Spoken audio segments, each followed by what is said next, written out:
મારી ઓળખ આપતા ભાઈએ કીધું કે પ્રાથમિક શિક્ષણ અહીંયા લીધું ને પછી ઉના લીધું, પ્રાથમિક જ લીધું, બીજું કંઈ આવ્યું જ નથી ભગવાન. રોંઢા સુધી ગયો તો એમ કહું છું. અને મને અભણ હોવાનો ગર્વ છે. અભણ હોવાનો એટલા માટે ગર્વ છે કે મેં હંમેશા જાણ્યું છે અને માણ્યું છે કે ધડો હંમેશા ગળદિયા પાણાનો થાય, એનો કોઈ આકાર ન હોય. સમાજની ઠોકરો ખાઈ ખાઈને, સમયની ઠોકરો ખાઈ ખાઈને જે પાણા ગળદિયા બને ને, તમે શાક માર્કેટમાં શાક લેવા જજો, તમને ભીંડા રીંગણા જે જોતા હોય તે, પછી ભાઈ કે શાક વેચવાવાળી બેન હોય કે ભાઈ હોય, એ કહી દે 3-4 રૂપિયાના પૂરા કરી દઉં, આપણે કહીએ હા, થતા હોય 2.5, 3 રૂપિયા, પછી એક ગળદિયો પાણો મૂકે ખરબચડો, એમાં 2-4 ભીંડાની તમને વધુ એમ કે ઓલી મૂકી દે. એ ગળદિયો પાણો શું છે? સમાજની ઠોકરો ખાધી હોય ને એના ધડા થાય, એનું ગુજરાતી એ છે. બધા જ વક્તાઓ બોલી દે, જ્ઞાન ઠાલવી દે, પછી મારે બોલવાનું ને એ પાછું રસોડાની સોડમ આવતી હોય એની વચાળે બોલવું. લગભગ જમ્મું થઈ રહ્યું હોય અને તમામને લાગે કે હવે ભાઈ પૂરું થાય તો સારું કોઈ હિસાબે, એવા સમયે બોલવું. ભલે અધ્યક્ષ પદ જેવો મોટો માભો આપ્યો હોય પણ એ કંઈ બહુ રૂડું નથી.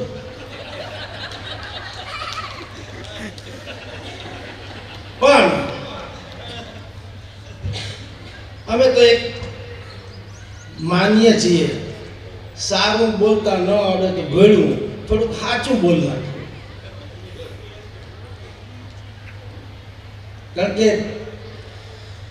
बड़ा होना तो अच्छी बात है, लेकिन अच्छा होना बहुत बड़ी बात है.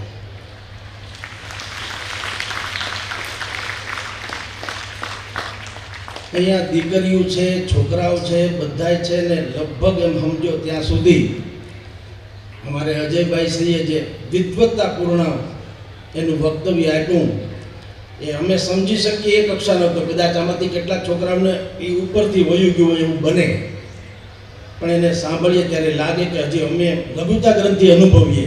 અજયભાઈને સાંભળીએ ત્યારે બેન ગોપીબેને કીધું, અન્ય પત્રકાર મિત્રોએ પણ બધું કીધું, પણ મને એમ લાગે છે કે કેટલીક વાત આપણે ગોષ્ઠી કરી લઈએ આપસમાં અંદરો અંદર. અને એ ગોષ્ઠી શું છે?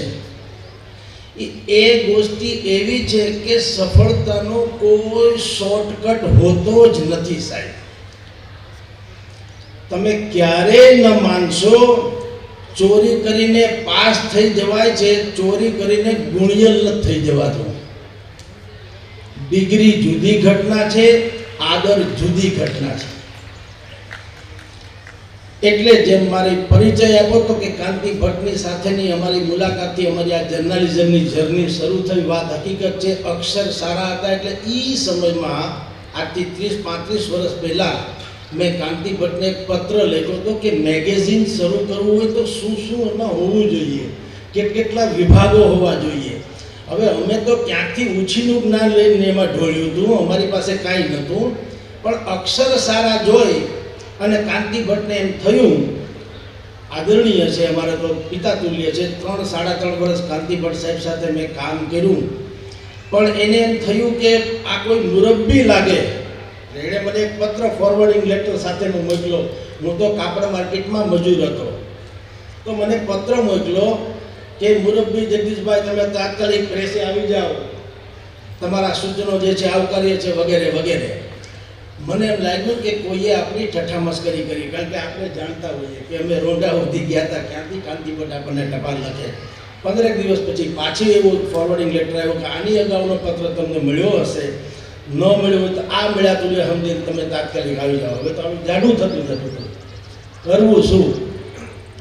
કાંતિ ભટ્ટ સાહેબને મળવા ગયો હું કાંદીવલીમાં, એના એપાર્ટમેન્ટમાં, એના ઘરમાં. કાંતિ ભટ્ટ હિંડોળે હિંચકતા હતા અને મૂળાના પાંદડા ખાતા હતા. હું ટગર નજરે જોઈ રહ્યો હતો. પહેલી વાત તો એ હતી કે પત્રકારિતાના ભીષ્મ પિતામહને હું સાક્ષાત જોઈ રહ્યો હતો, એ પણ એક અચરજ હતું. અને પછીથી મને એમ કે મારે મારી ઓળખાણે કંઈક આપવી ને, એટલે એ સેન્સમાં પણ હું ત્યાં ટગર નજરે જોઈ રહ્યો તો કાંતિભટ્ટ સાહેબે જોયું પછી પૂછ્યા પછી કીધું તમે આટલું બધું ટગર શું જોઈ રહ્યા છો? મેં કીધું કે મેં એવું સાંભળ્યું હતું કે સિંહ કોઈ દી ખડ ખાતો નથી, આ ખાય છે, મૂળાના પાંદડા ખાય. તમે પત્રકારિતાના સિંહ જુઓ, મૂળાના પાંદડા એ ખડ તો છે, આ સિંહ તો ખડ ખાતા હું જોઈ રહ્યો છું, આ મારા માટે અચરજ છે. એણે શીલાબેનને કીધું કે કાંઈક પડ્યું છે ભીતરમાં, આપણે પોલિશ કરીશું તો કામ આવશે, આને અત્યારે નોકરીએ રાખી લ્યો.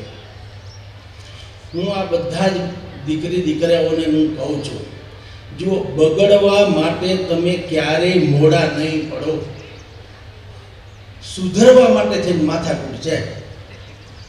તમે કોઈ પણ ક્ષણે બગડી શકશો એટલે એની ચિંતા કે ઉતાવળ નહીં કરતા. ઓહો ઓલા બગડી ગયા ને હું રહી ગયો, એવું નહીં કરતા. મકાન બનાવવું હોય તો એને 4-6 મહિના લાગે, પાડવું હોય તો આમ કોહનો ગોદો મારો એટલે વાત થઈ ગઈ પૂરી. એમ બગડવા માટે તમે ક્યારેય મોડા નહીં પડો. પણ આવી સંસ્થામાં તમારું આવવું, આટલા બહેતરીન શિક્ષક શિક્ષિકા બેન દીકરીઓ તમને જે ભણાવે છે કૌશલ્યવાન, આટલું ભાઈ જવાહરભાઈ જેવા તમારે ત્યાં પિતા તુલ્ય કહી શકાય એ પ્રકારનું એ એટમોસ્ફિયર પૂરું પાડે. તમારી સાથેનો કોઈ આર્થિક વ્યવહારથી તમે કોઈ મુશ્કેલ ન પાડે. અમે હમણાં જ જેમ રિટર્ન ગિફ્ટ તરીકે આપ્યું, આ બધું એટમોસ્ફિયર જે મળે છે સાહેબ, મને એમ લાગે કે આનાથી વધુ ભાગ્યવંતી કઈ ચીજ હોય.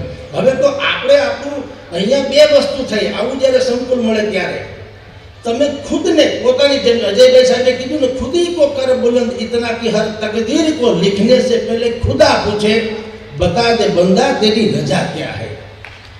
એ સંભવ છે. અને એ જ વસ્તુ તમે જો વેડફી નાખો, આટલું સુંદર સંકુલ તમને મળે છે અને તમે જો એને વેડફી નાખો, બીજા કોઈ મોબાઈલ તો સારું છે નથી, પણ બાકી બગડવા માટેના અનેક આયામો છે. અને જો તમે એ વેડફી નાખો આ સમય, તો અહીંયા તમે ભાગ્યની રેખા અંકિત કરી શકો છો અને સદભાગ્યની રેખા હોય તો એને ભૂંસી પણ શકો છો. 2 વસ્તુ છે. હું એમ કહું છું કે અભાવ અને પ્રભાવ, જે ભાઈએ વાત કરી તેમ, હું કહું છું કે સાધન જે છે એ સિદ્ધિનો કોઈ દી પર્યાય બને નહીં.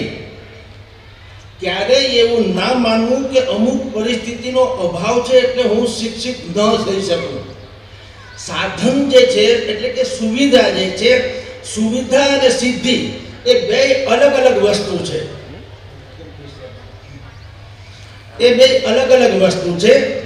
નેવર सॉरी, अरे मारा सर प्लीज, थैंक्स सर, ये इसकी विनम्रता है सर.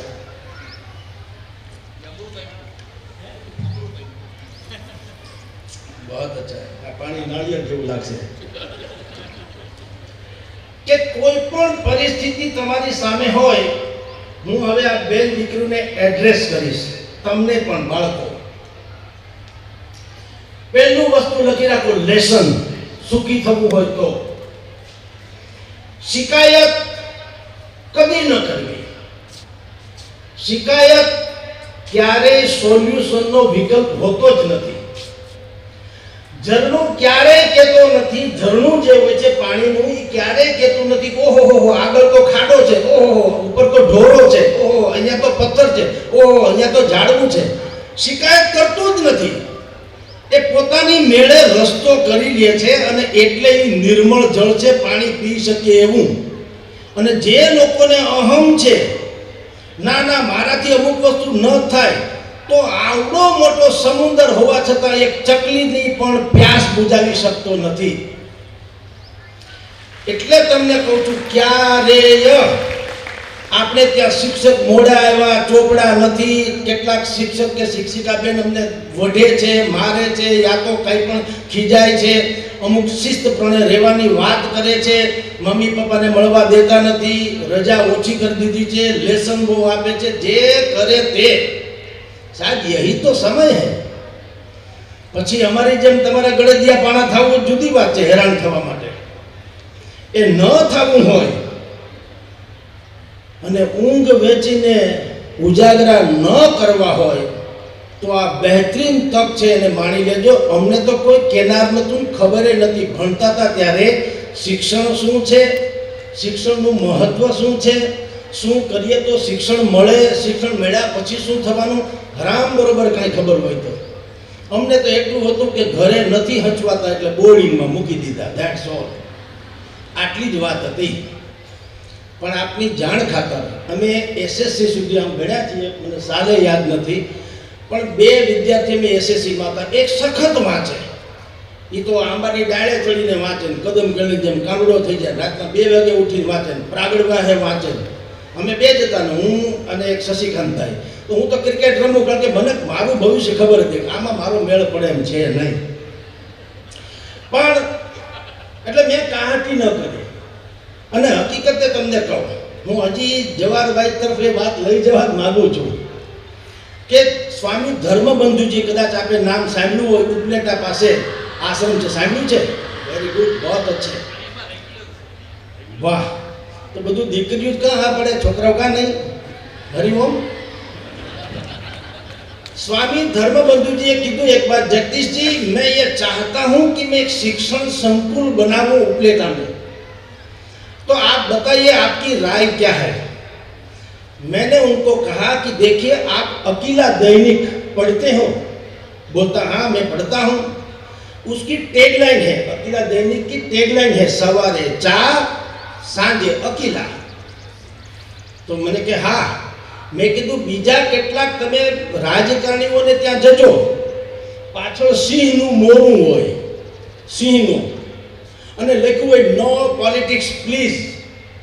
भाई राजकारण करतानी जे होय चोखी बात करजो. एम गुजराती ई छे, तमे कोईनो ज्यां जाओ, खुर्सी पर पोते रिवोल्विंग चेर पर बैठा होय, विठल रादड़िया जेवा कोई पण, के भाई जवाहरभाई जेवा, पाछळ सिंहना मोरामां लख्युं नो पॉलिटिक्स प्लीज. अहींया कोई राजकारण करतानी जे होय क्लियर बात करजो. मैं कीधु आ टेगलाइन तमे वांची छे ने? तो के हाँ.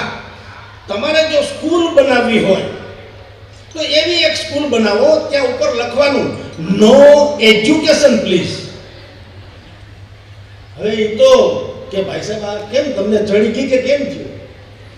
No education please. मैं कीधुं हाँ सर, एज्युकेशन आपनारा अनेक संस्थाओं प्रतिष्ठानों छे. जे नरेंद्र मोदी हमणा के छे ई मैं 20 वर्ष पहला कीधेलुं के कौशल्य जे छे, जेनामां जे भीतरमां कौशल्य होय ई कौशल्य प्रत्ये एवी एक स्कूल बनावो. No education please. जेम तमे मंदिरमां जाओ छो અને તમે પગરખા બહાર ઉતારી મૂકો છો, એવી રીતના કહેવાનું કે આ સંકુલમાં આવો, એક સંકુલ એવું બનાવીએ, આવો તમે અને સાઈડમાં તમારા દફતર પાટી મૂકી દો. તો મને કહે ફિર ક્યાં કરના है? ये तो बात ત્યાંથી તો શરૂ થાય છે. કમઠાણ ત્યાંથી શરૂ થાય છે. દરેક છોકરા ઇજનેર ડોક્ટર નથી થતા ભાઈ. પણ એનો અર્થ એમ નથી કે એ લોકો બાકી નાકામ છે, એવું નથી. ઈશ્વરનું કોઈ સર્જન નકામું હોતું જ નથી. પણ એને તલાશનારો, એને શોધનારો, એને પારખનારો હીરો મળી જાય તો આ જે છે નગીના કહી શકાય, એટલે હીરો એ ચમકી ઉઠે.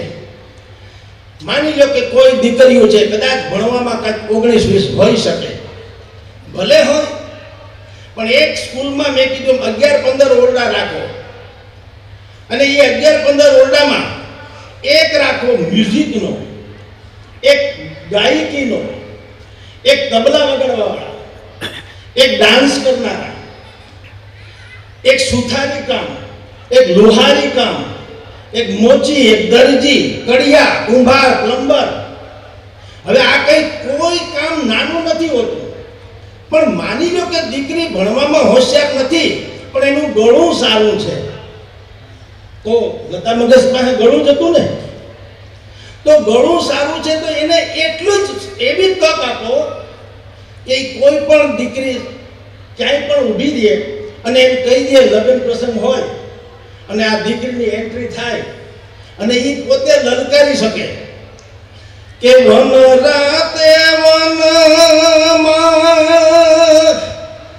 મીંઢોળ જાજા, વન રાતે વનમાં મીંઢોળ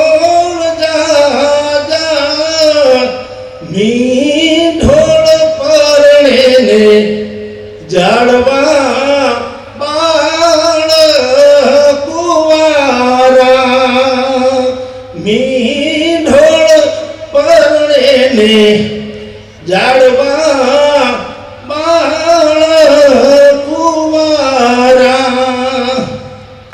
એના કંઠમાં ગાય કોણ તમારી ડિગ્રી પૂછે? કોણ ડિગ્રી પૂછે? અહીંયા જુનાગઢનું રમકડું, હાજી રમકડું, આપણે ઘણી વખત અમુક વસ્તુ નાના કામ સમજતા હોઈએ છીએ કે કામ બહુ નાનું છે. હાજી રમકડું વગાડે છે તો ઢોલક જ, એને તો બીજું ન જર્નાલિઝમની ખબર, ન પોલિટિક્સની ખબર, ન સ્પોર્ટ્સમેન છે, ન કુછ. પણ તમારી જાણ ખાતર એના વગર ડાયરા સુના લાગે. હાજી રમકડું કેવળ થપાટથી તમે નાચી ઉઠો, એ છે એનામાં કૌશલ. આજે તમે અત્યારે તમને કહું, આ બધા જે કૌશલ્યવાન જે છે એની કિંમત શું છે તમને કહું. તમે અત્યારે કોઈ પણ ડૉક્ટરને કહેજો ફોન કરીને, ઇમરજન્સી મારા ઘરે આવો, સમથિંગ પ્રોબ્લેમ છે, ગમે તેવો ઊંચો ડૉક્ટર હશે, શ્રેષ્ઠ ડૉક્ટર હશે, ફી ગમે એટલી હશે, એ સંભવ છે કે એ આવી જશે. 9:20 હું આવું છું, આવી જ જશે.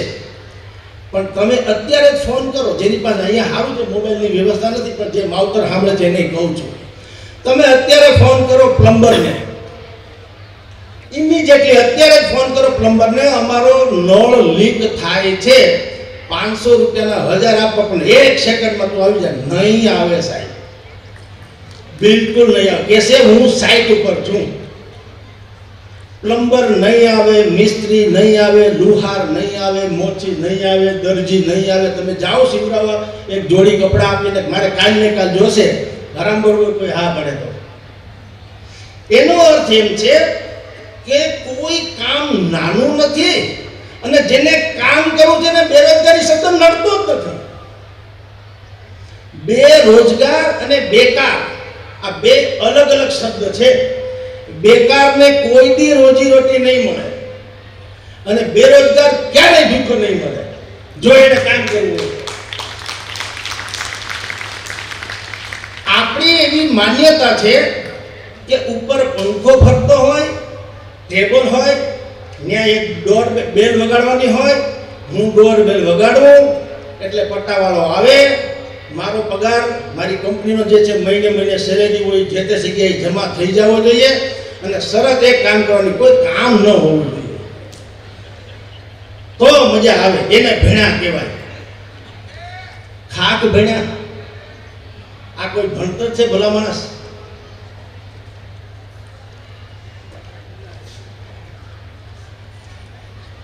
અને એવા લોકો જ હંમેશા શિકાયત કરતા ફરતા હોય છે, આંદોલનો કરતા હોય છે, બગાવતના તેવર એના હોય છે, ક્રોધમાં અને ક્રોધમાં સરકાર કાંઈ કરતી નથી, સમાજ કાંઈ કરતો નથી, વગેરે વગેરે. એ લોકો જાણતા નથી ક્રોધાત ભવતી સમોહાત, સમોહાત સ્મૃતિ વિભ્રમ, સ્મૃતિ વિભ્રમ બુદ્ધિ નાશો, અને બુદ્ધિ નાશો પ્રણશ્યતિ. તમે ક્રોધ કરો છો એટલે તમે કોઈ એક જગ્યાએ સંમોહિત થાવ છો, તમારી બુદ્ધિ જે ક્ષીણ થઈ જાય છે, ચોક્કસ જગ્યાએ પડી જાય છે, તમે વિકલ્પ શોધતા નથી. ક્રોધાત ભવતી સમોહાત, સમોહાત સ્મૃતિ વિભ્રમ, સ્મૃતિ વિભ્રમ બુદ્ધિ નાશો. તમારી યાદદાસ્ત ખૂટી જાય, તમારી કામ કરવાની ક્ષમતા તૂટી જાય, તમારે વિકલ્પોને સ્વીકારવાની ક્ષમતા તમે ચૂકી જાઓ તો સ્મૃતિ વિભ્રમ બુદ્ધિ નાશો, અને બુદ્ધિ નાશો પ્રણશ્યતિ. બુદ્ધિનો નાશ થાય એટલે વિવેકનો નાશ. બુદ્ધિ એટલે વિવેક, બુદ્ધિ એટલે સમજણ, સમજણનો નાશ થાય એટલે બુદ્ધિ નાશો પ્રણશ્યતિ. તમારો સત્યાનાશ જ જાય તમારો, એટલે જે આવું વિચારે તેનો. એટલે હું કહું છું કે જવાહરભાઈને કહું, બહુ વિશાળ વિશાળ તમે 48 વર્ષથી અનેકો શિક્ષણ આયામો બધા કર્યા છે, ગરબા ગિરનારની ટોચથી પણ દેખાય એવા. પણ એક કહું, શિખર ઉપર ચડવું હશે તો તળેટીની અવગણના નહીં થઈ શકે, તળેટીની અવગણના નહીં થઈ શકે.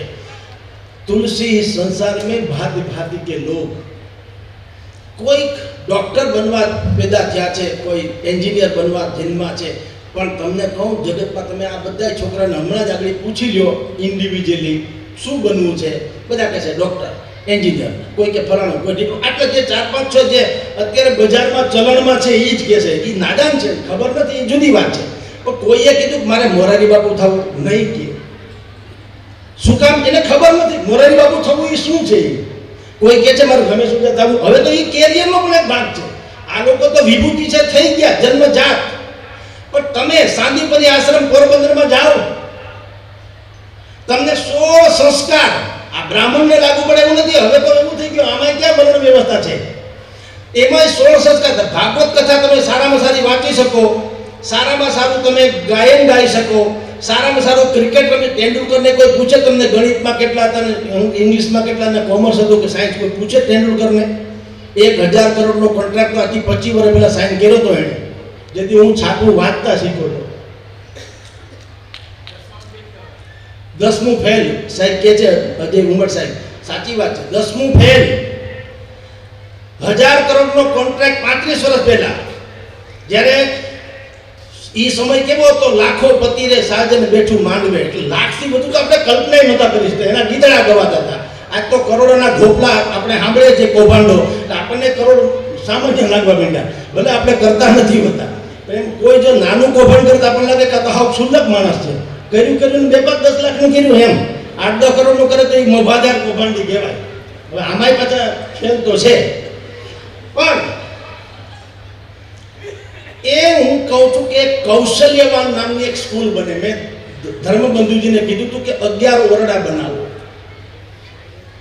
11 ઓરડા. આ જુનાગઢ છે ને, GJ1 11 એવો કંઈ અહીંયા, રાઈટ? મારા ભાઈ અતુલ મહેતા અહીંયા ભાસ્કરમાં છે, દિવ્ય ભાસ્કરમાં. એણે મને કીધું GJ11 એનું છે. તો 11 ઓરડા કીધું બનાવો. એકમાં સંગીત. એમ કે ન્યા જઈને કોઈ એમ કે ભાઈ મને તબલા વગાડતા આવડે તો તમે કંઈ ખોટા નથી સાહેબ. એમ જરૂરી નથી તમારે બીજ ગણિત જ પકડવું ને કોમર્સ જ પકડવું ને સાયન્સ જ પકડવું ને તમારે ઇતિહાસના માર્ક્સ થઈ જવું ને. સોરી, કાંઈ વાંધો નહીં, તમે બીજા આટલું જગ્યા કરતા જાઓ. જ્યારે તમે સમજ ના થાવ, અહીંયા જે આગળ બેઠાની ઉંમર નાની છે એના માટેની વાત નથી. હું અત્યારે કહું એ કમસે કમ માવતરો માટે કહું છું. તમને એમ લાગે તમારું બાળક આજે મેઇન સ્ટ્રીમ એજ્યુકેશનની સિસ્ટમ છે, કદાચ એમાં એ નબળું છે, તો બિલકુલ એને હતોત્સાહ નહીં કરશો. કારણ કે ઈશ્વરનું કોઈ કરતા કોઈ સર્જન નકામું હોતું જ નથી. એનામાં કાંઈક ને કાંઈક એવું આપેલું જ હોય છે કે એના થકી એનું ભવિષ્ય ઉજ્જવળ કરી શકે ને તમારું નામ રોશન કરી શકે. તો માવતરને કહું, તમારો દીકરો જ્યારે એમ કે મને ભણવામાં બરાબર જામતું નથી, તો એ પ્રશ્ન ત્યાં અલ્પ વિરામ છે, પૂર્ણ વિરામ નથી. એને પૂછવું જોઈએ કે બેટા તને રસ શેમાં છે, એ મને તું કહે. અને બિંદાસ્ત કે. પાછું એવું નહીં કે અમુક પ્રકારનું તું મને કહી દે મને કબડ્ડી રમવામાં રસ છે, દાખલા તરીકે કબડ્ડી, ચાલો તો હવે તો એ પણ કેરિયરનો એક ભાગ છે. ક્રિકેટની IPLની જેમ કબડ્ડી પણ અત્યારે રમાય છે, લાખો રૂપિયા મળે છે. તમારે ડાન્સ કરવાનું, તમને શું છે, મને ડાન્સ કરવાનું બહુ ગમે છે, તો માઇકલ જેક્સન બીજું શું કરતો હતો મને કહો? એને ક્યાં ખીચડી રાંધતા આવડતું હતું, પણ એ ડાન્સર હતો. આપણે જાણીએ છીએ આઇકોનિક થઈ ગયો છે વર્લ્ડ આખામાં. તો દરેક ક્ષેત્રમાં એવી એક ક્ષમતા છે ને એવી એક વ્યવસ્થા છે કે જો આવા લોકો જે કૌશલ્યવાન લોકો હોય એને માટે તેને એક અલાયદી વ્યવસ્થા આમ તો હોય જ છે. અહીંયા જેમ મને કીધું ચાવડા જવાહરભાઈએ કે દીકરીઓ આત્મનિર્ભર બને એવા અમે અનેકો આયામ કરીએ હોય જ છે. જેમ કે સીવણ વગેરે, યા તો મોતીકામ કરતી હશે, યા બીજું કોઈ સ્પોર્ટ્સમાં બી કરતા હશે. પણ હું આઉટ ઓફ વે એટલે કે શિક્ષણેતર એવી વાત કરવા માગું છું કે જેમ કે મેં આપને કીધું તેમ કે આ ગીત ગાવું વગેરે. અત્યારે તો મેરાણીના રાસ જોવા નથી લોકો ઉમટી પડતા નહીં. તમે ફી મગાવો, પૂછો તો ખબર પડે કે એક તમે રાસનું આયોજન કરવું હોય, મેરાણી બેન દીકરીઓ જે આપણે મેર નાચે છે એ રાસ જોવા માટે તમે જો એનું બુકિંગ કરો તો ખબર પડે કે કેટલા રૂપિયામાં એ પડે છે. મણિયારો રાસથી માંડીને બધું. તો તમામ ક્ષેત્રમાં તમારે શોખ જે છે, તમને શું ગમે છે, જે વસ્તુ તમને ગમતી હશે એમાં તમને ક્યારેય કંટાળો નહીં આવે. કોઈ માને એનું નાનું ઢીંગલું જે છે એનો વજન નથી લાગતો, કારણ કે એને ગમે છે. ગમે છે એટલે વજન નથી લાગતો. તમે એને થેલી આપશો તો થેલી નહીં ઉપાડી આપે, કદાચ એમ કહેશે એ જ માં 6 કિલોનું બાળક ઉપાડશે, 3 કિલોની થેલી નહીં ઉપાડે, કારણ કે બાળક એને ગમે છે, એનું છે. એ તમને એટલે કે તમને બેન દીકરી જે લોકો જેને જે ગમતું હોય તે. પણ હા, એક શરત છે, અત્યારે હું જે સૂચવું છું, હા આપણે ઘણા સમયથી રાહ જોતા, હવે વાત પૂરી એમ કરીને બાનું કાઢવાનું નથી, જાન છૂટે ચોપડાથી એમ નથી.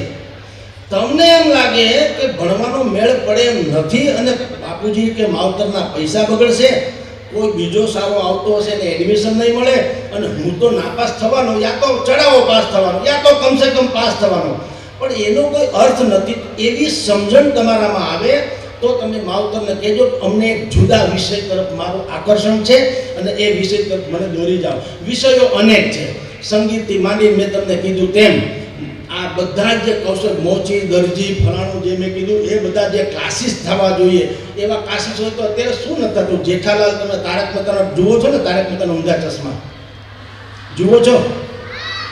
જેઠાલાલના કપડાં તમે જુઓ, એ શર્ટ જે ભાઈ બનાવે છે સ્પેશિયલ, હવે એ કહેવાય તો દરજી જ ને, પણ શું તમે જુઓ, એ હવે આઇકોનિક થઈ ગયા છે, એની એપોઇન્ટમેન્ટ લેવી પડે તમને. હું તો એનાથી એક બીજી સાવ નિમ્ન સ્તરની પણ સૌથી, હું તો કોટી જેની કહી શકાય એવી વાત કરું. જાહેરમાં જે લોકો હરવા ફરવા જાય, તમે ગિરનાર ભવનાથ જાઓ, કાળવા ચોકમાં જાઓ કે બીજે ક્યાંય હરવા ફરવા તમે જ્યાં જતા હો છો, તમે બધાએ મહેસૂસ કર્યું હોય છે કે ક્યાંય કરતાં ક્યાંય સારા શૌચાલયો નથી હોતા, એટલે કેટલી મુશ્કેલી પડે છે, ખાસ કરીને માવતરને, બીમાર લોકોને અથવા તો બાળકોને. આવો જ વિચાર એક જમાનામાં સુલભ શૌચાલય ઇન્ટરનેશનલ, જે હવે તો ઇન્ટરનેશનલ થઈ ગઈ, પણ એક જમાનામાં વ્યક્તિ પણ આવી સારી જગ્યાએ કંઈક ફરવા ગયો ને એવો પોતાને શૌચ જવું હતું, વ્યવસ્થા નથી, તો એને એમ થયું કે આજે મને ખબર પડી કે આ પ્રોબ્લેમ છે, એનો અર્થ એમ છે કે બીજા હજારો લોકોને આવા પ્રોબ્લેમ થતા હશે. આનો ઉકેલ શું? કારણ કે જાહેર જે હોય છે સાર્વજનિક શૌચાલયો એ બોગસ હોય છે, ગમતા નથી હોતા, સાફ સુથરા નથી હોતા, તો એણે સુલભ શૌચાલય બનાવ્યું. હવે એ જે ભાઈએ બનાવ્યું છે એના કોઈ હાળા નહીં હોય, એણે મસ્કરી નહીં કરી હોય, કર્યું ને વળી જાજરું બનાવ્યું નહીં કોઈ કીધું હોય. આપણે બધા શું ગભરાઈએ છીએ, આપણા શાળા, આપણા બનેવી, આપણા મામા, કાકા, ફોઈ, વેવાય, વેલા આપણને શું કહેશે, તમે યાર આવું કર્યું, ભલામણ કાંઈ નહીં ને. તો એણે એવું વિચાર્યું છે ને કે હું સુલભ શૌચાલય બનાવું, તો એણે કાં ન વિચાર્યું કે મને કોઈએ કીધું, બલકે આજે શું થયું, સુલભ શૌચાલય ઇન્ટરનેશનલ બ્રાન્ડ છે અને કોઈ ટાપુ ઉપર રહે છે. મેં તો સાંભળ્યું છે, વાંચ્યું છે ક્યાંક જગ્યાએ, એનો જે માલિક છે એ તો ટાપુ ઉપર, એક આખો ટાપુ પર રહે છે ને હેલિકોપ્ટર દ્વારા આવે છે ને જાય છે. બોલો, ધંધો શું છે? ફ્રેન્ચાઇઝી આપી, જેમ આપણે ઓનેસ્ટ પાઉંભાજીની ફ્રેન્ચાઇઝી હોય એમ સુલભ શૌચાલયની ફ્રેન્ચાઇઝી જુનાગઢમાં, ફલાણાના જાફરાબાદમાં. બોલો, ધંધો આનો. તમે વિચાર, પણ ખોટું શું? જે છે તે છે, અને કરોડો રૂપિયાનો માલિક છે, તો માલિક કહેવાનું એ છે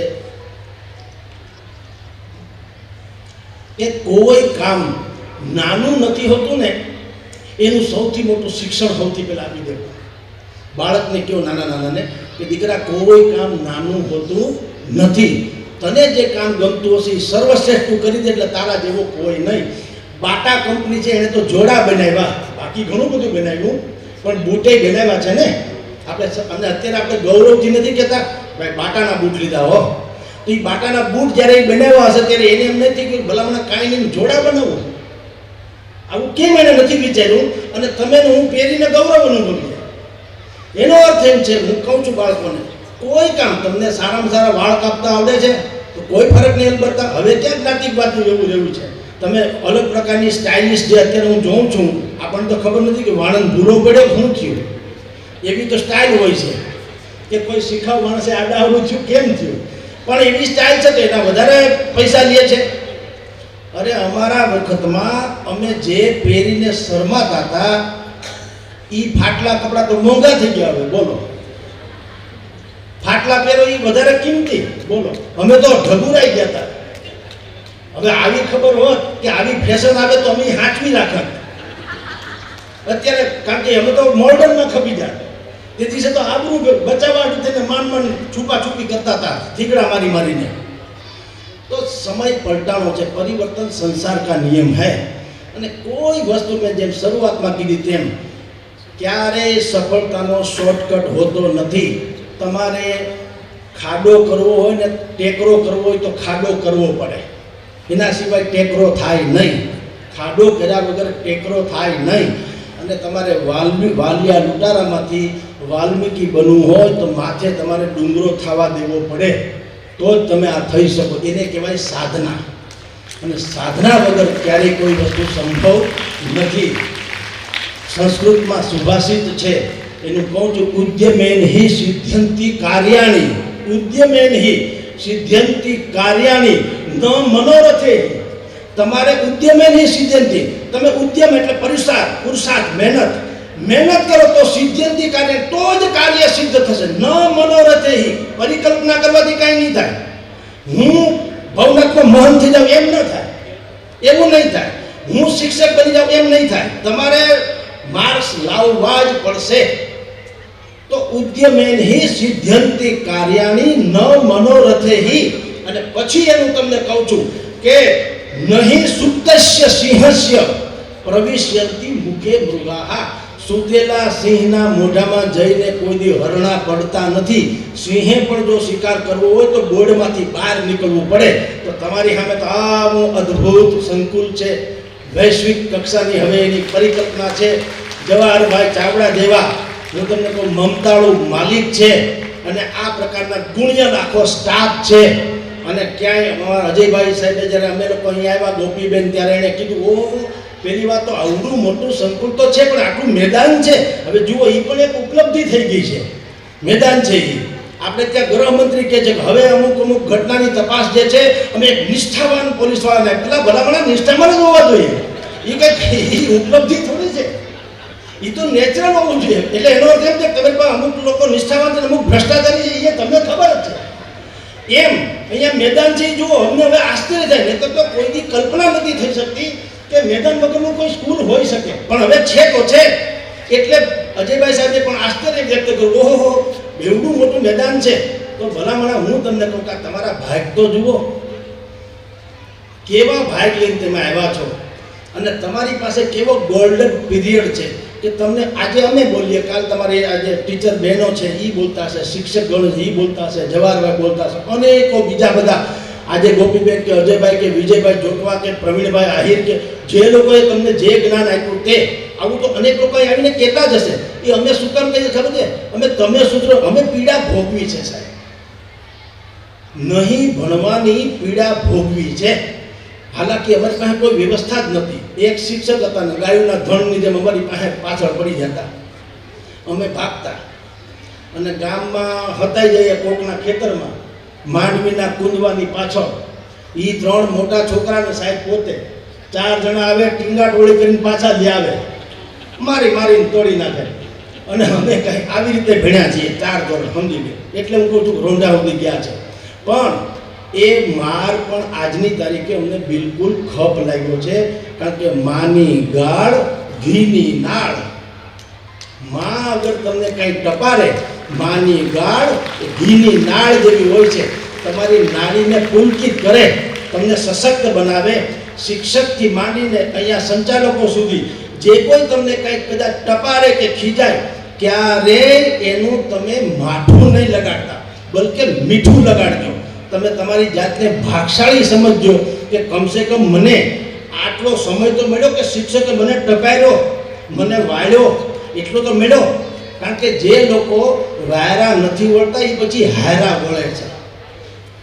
એટલે કહું છું કે આટલું સુંદર સંકુલ, આટલું બહેતરીન વાતાવરણ, તમારી પાસેથી નોમિનલ ફીસ, ગુણિયલ સ્ટાફ, તમારો ફ્યુચર બ્રાઇટ થાય એના માટેની તમામ પ્રકારની કવાયતો, આ બધું જ તમને મળ્યું છે. એ મા સરસ્વતીનો સાક્ષાત્કાર છે એમ કહો તો તમે ચાલે.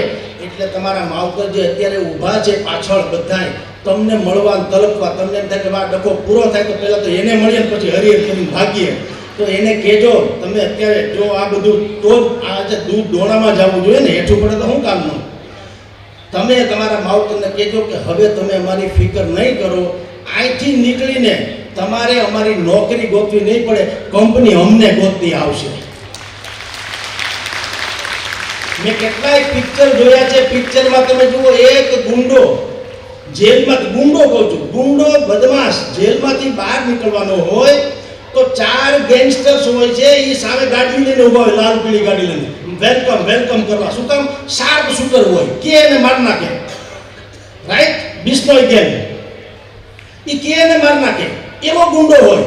હવે ગુંડાને લેવા જો ચાર આ લોકો ગેંગ વાળા ઊભા હોય તો તમે ભલા માણસ આટલા બહેતરીન બાળકો જુઓ, તમે કૌશલ્યવાન થઈને બહાર નીકળો. ટાટા, બિરલા, અંબાણી સંબાણી બધા ન આવે કે વેલકમ મારે ત્યાં પધારો ભાઈ સાહેબ, તમે મારી કંપનીને ઉજાગર કરો, એવું ન થાય.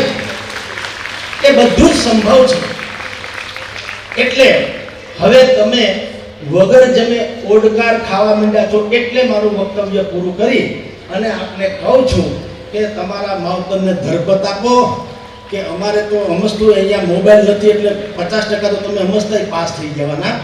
પણ બાકીની જે કાંઈ ચિંતા તમને છે કે આ છોકરો શું કરશે તો એને કહેજો અમારામાં એક બીજનું રોપણ થઈ ચૂક્યું છે કે હું ધારો કે શિક્ષણમાં ઇધર ઉધર હોઈશ તો પણ હું સમાજને ભારે નહીં પડું. અગાઉના વખતમાં કેળવણી શબ્દ હતો, શિક્ષણ ઓછો, કેળવણી. નચિકેતા યુવાન તૈયાર થાય. સમાજ સમક્ષ એવો એક વ્યક્તિ ગુરુકુળ પદ્ધતિથી ભણીને એવો વ્યક્તિ બહાર આવતો હતો કે સમાજમાં કઈ આદર્શ પુરવાર થાય. એને ખબર પડે કે વડીલો સાથે કેવું વર્તન કરવું જોઈએ, સમવયસ્ક સાથે કેવું વર્તન કરવું જોઈએ, નિર્બળ ને દુર્બળ સાથે કેવું વર્તન કરવું જોઈએ, બાળકો સાથે કેવું વર્તન કરવું જોઈએ, મારી પોતાની ફરજ શું એ પહેલા જાણવાની, હક પછી જાણવાનો. આવી બધી જે સમજણભરો માણસો જે સમાજને નડે નહીં એ જ્યાં ઊભો રહે અગરબત્તી એક વખત તમે પેટાવો પછી એને માર્કેટિંગ કરવું નથી પડતું કે જુઓ મારી સુગંધ કેવી છે. તમારે ને મારે કેવું પડે બહુ સરસ ભાઈ કઈ અગરબત્તી છે તમારે કેવું પડે છે ને, આપણે કેવું પડે છે ને. તમે ધૂપ સળી જેવા તમે આવી રીતે ઓરહાવ. આજુબાજુના તમામ લોકો પૂછે આ બાળક કોણ છે, આટલો કૌશલ્યવાન છે, અમારી કંપનીમાં વેલકમ, તમે અમારે ત્યાં આવો. તમે જાવી ગમવું જોઈએ. તમે જ્યારે વિદાય લો ત્યારે એને ન ગમવું જોઈએ. તમે ન જાઓ તો સારું, તમે આવો તો વધુ સારું. એવું વાતાવરણ પૂરું પાડે એવો આ સ્ટેજ છે. એટલે આપને મેં કીધું તેમ ભૂખ લાગી છે અને વગર ખાધે ઓડકાર આવવા માંડ્યા હોય તો મારે વક્તવ્ય પૂર્ણ કરી અને આપ સર્વેની શુભકામના મંગલ વિચારો સાથે, કારણ કે બ્રાહ્મણના ખોડીએ જીવ છું એટલે આશીર્વાદ દેવાની તો માગ્યા વગર કેવું છે એ આપી દઉં છું. બોલ સરસ્વતી માત કી